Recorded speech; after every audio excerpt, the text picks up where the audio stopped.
안녕하세요. 김이사입니다. 오늘은 제가 옛날 얘기를 한번 해보려고 하는데, 얼마 전에 저랑 예전에 한 7, 8년 전에 결혼을 같이 했던 분이 연락이 오셨어요. 그래서 그때 자신이 결혼을 실패했던 그런 얘기를 좀 하면서 어떻게 지내냐 이런 얘기를 하시더라고요. 그리고 그때 저는 결혼했었고 이분은 결혼을 실패했었습니다. 근데 그 이유가 신부가 레즈비언이었대요. 그래서 이거는 도저히 받아들일 수가 없어서 이혼을 하셨다고 했는데 저는 그것도 오늘 알았어요. 그때 이혼한지도. 그때 이후로 연락이 안 되다가 글로벌 TV 구독자 되시면서 연락이 오신 거죠. 제가 유튜브를 하면서 구독자님들한테 국제결혼 할 때 국제결혼의 생리를 어느 정도 이해하고 하는 게 중요하다고 하는 얘기가 괜한 말이 아닙니다. 경험에서 나온 말이고 또 국제결혼 업체를 통해서 결혼하는 것보다는 소개받을 수 있으면 지인을 통해서 소개받든 아니면 한배 부부를 통해서 소개받든 소개받는 게 안정적이다. 뭐 이런 얘기를 많이 하잖아요. 근데 그게 사실입니다. 그래서 저는 지금도 뭐 아는 사람이 있으면 소개하는 케이스는 있어도 뭐 직접적으로 국제결혼 중개업에 관여해서 모르는 사람을 소개하고 이런 것을 안 하고 있거든요. 오늘은 제 과거의 기억이자 여러분한테 도움이 될 만한 그런 사례를 하나 소개를 하겠습니다.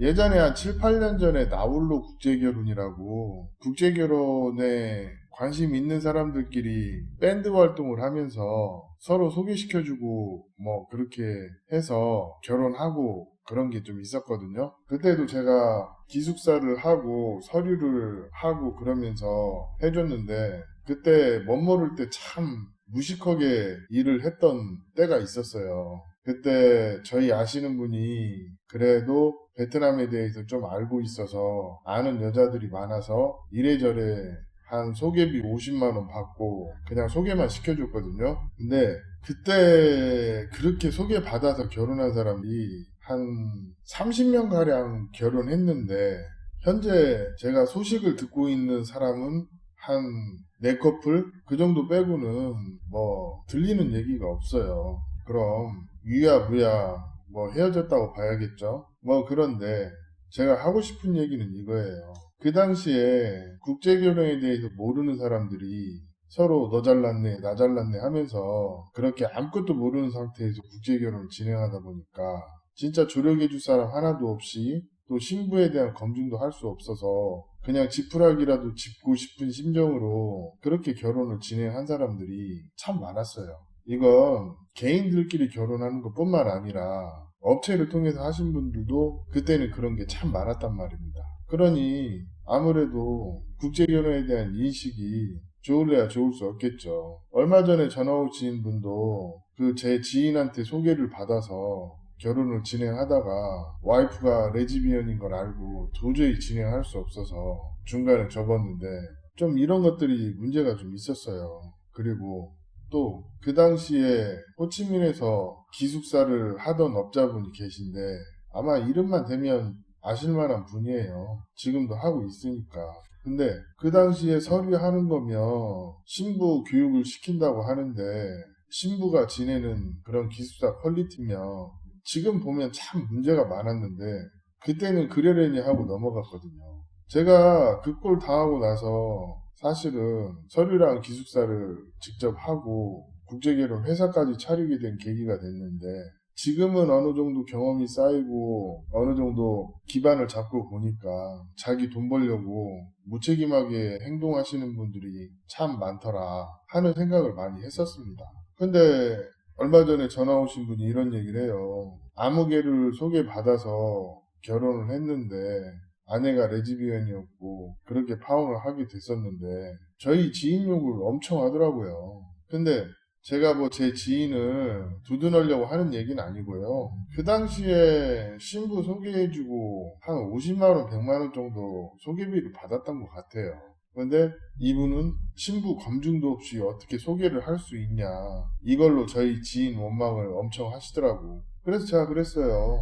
아니, 소개받을 때 싸게 소개받았으면 뭐 그런 부분은 서로 감수하고 자기가 잘 알아보고 결혼하는 게 맞지 않냐.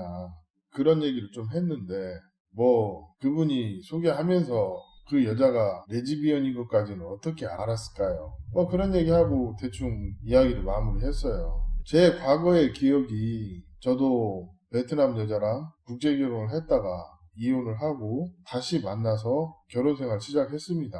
근데 그때 아마 제가 국제 결혼에 대해서 어느 정도 이해를 하고 결혼 생활을 시작을 했으면 아마 저도 이혼 안 했을 거예요. 그 어줍잖은 자만심으로 결혼을 하려고 했으니 어떻게 보면 이혼하는 게 당연한 결과일 수도 있었어요. 그걸 시간이 지나고 알게 된 거죠.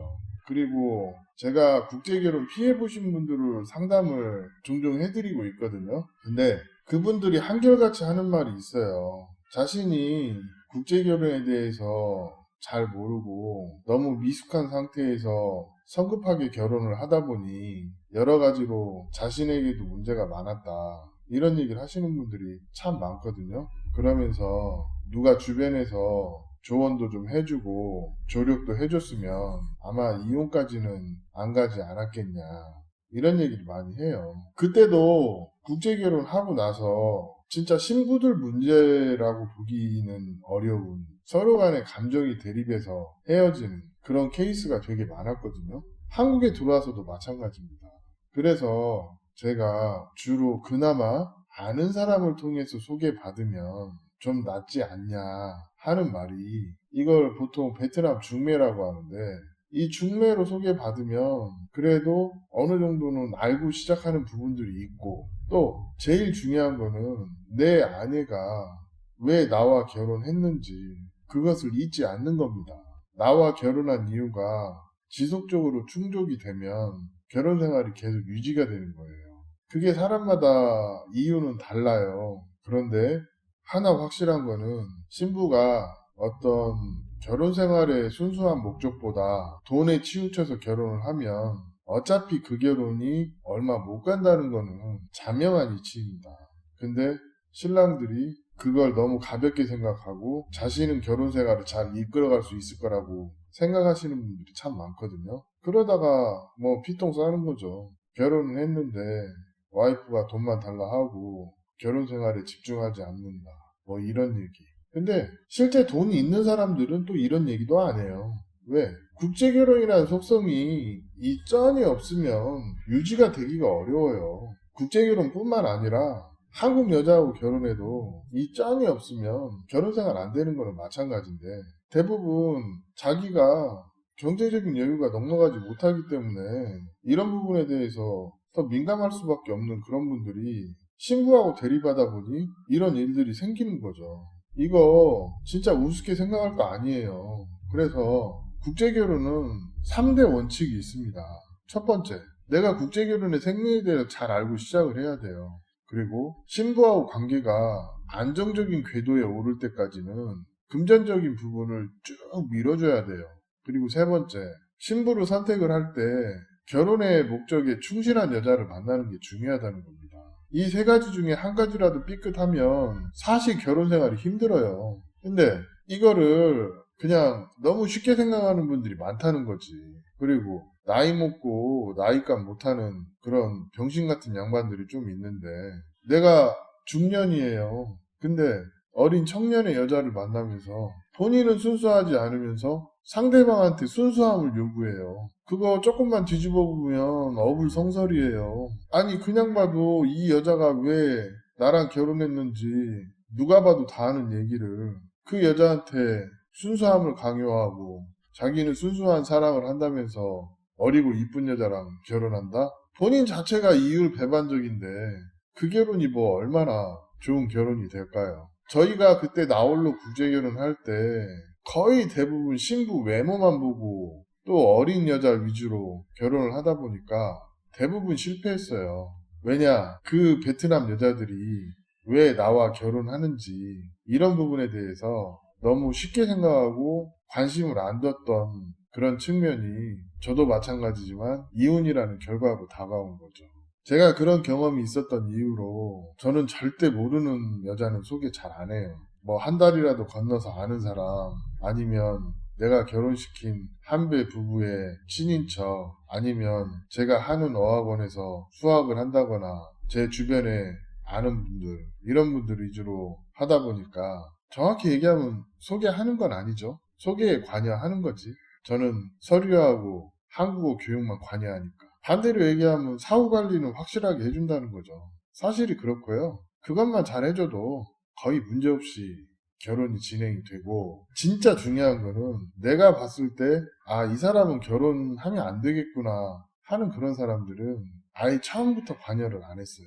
뭐 가끔 국제결혼 얘기하다 보면 한국 남자가 신랑의 자질을 못 갖췄으면 업체가 그런 남자를 선별해내고 결혼시키면 안 된다.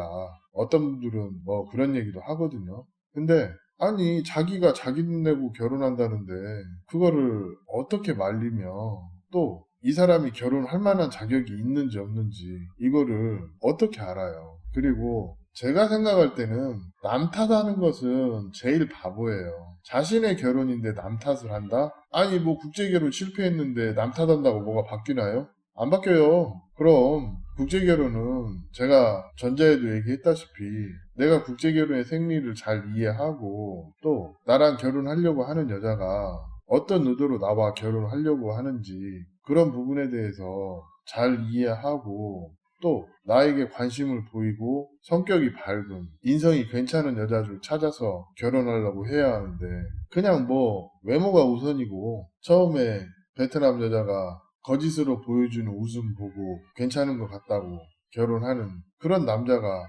아무래도 하수일 수밖에 없는 거죠.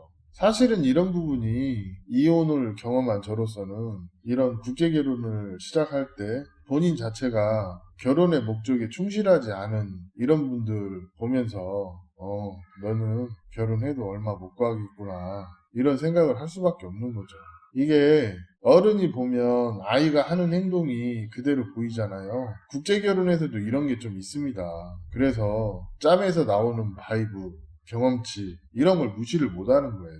아무튼 제가 보기에는 그때나 지금이나 이 국제결혼에 대해서 그리고 베트남 문화에 대한 이해 이런 것들이 어느 정도 선행이 되어야 내가 베트남 여자에 대해서도 이해를 하고 괜찮은 아내를 컨택을 할 수 있는 계기가 되고 또 신뢰를 쌓는 기반이 되기 때문에 진짜 베트남 국제결혼 생각하시면 베트남에 대한 이해가 선행이 되고 국제결혼의 생리를 잘 이해하는 것도 매우 중요한 것 같습니다. 오늘 이야기는 여기까지 하겠습니다. 감사합니다.